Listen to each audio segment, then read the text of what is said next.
ఏమండి, మన మాజీ ముఖ్యమంత్రి జగన్మోహన్ రెడ్డి గారు చాలా ఇబ్బందులు పడ్డారండి.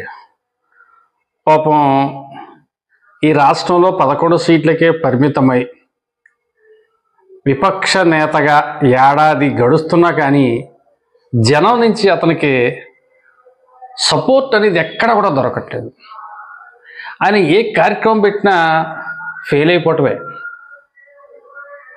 మరి స్టార్టింగ్లోనే ఆయన ఒక కార్యక్రమం పెట్టాడు, వెన్నుపోటు అని చెప్పేసి. అట్టర్ ఫ్లాప్ అయిపోయింది.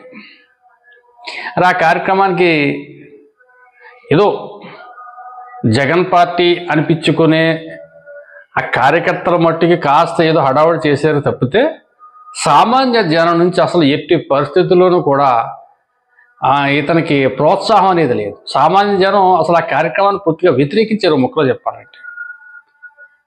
అది అలాగైపోయింది. మళ్ళీ మొన్న జాబు షూరిటీ మోసం గ్యారంటీ, బాబు మోసం గ్యారంటీ అని ఏదో వాడు పెట్టారు, రాజమండ్రిలో ఎక్కడో పెట్టారు.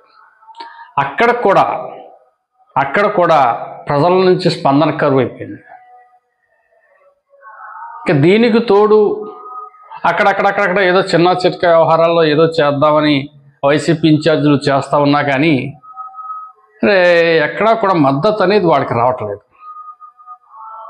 ఇది ఇలా ఉంటే ఈ జగన్ పార్టీ వెనుక ఉండి పచ్చి బూతులు తిట్టి అటు జనాన్ని కూటమి నాయకుల్ని అదిరించి బెదిరించి ఇష్టాసారంగా ప్రజాస్వామ్యాన్ని తొంగలో తొక్కి వాళ్ళ 5 సంవత్సరాల పాలనలో అటు అసెంబ్లీ వేదిక కావచ్చు, ఇటు వైసీపీ పార్టీ కార్యాలయం కావచ్చు, జనంలో కావచ్చు, ఇంట్లో కావచ్చు, బయట కావచ్చు, సోషల్ మీడియా కావచ్చు, సాక్షి పత్రికలో కావచ్చు, సాక్షి ఛానల్లో కావచ్చు, బండ బూతులు తిట్టినటువంటి కొడాల నానిగారి వాళ్ళ దూరం అయిపోయారు.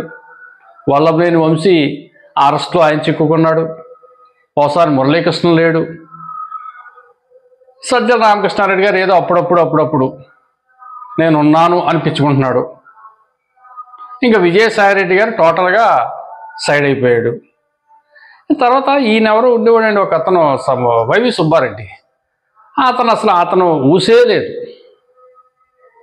అప్పట్లో మాది పార్టీ, మా బ్లడ్ అనేసి రకరకాల చిందులేసినటువంటి వీళ్ళందరూ కూడా ఈరోజు ఎవరి దారిని వాళ్ళు సైలెంట్ అయిపోయారు.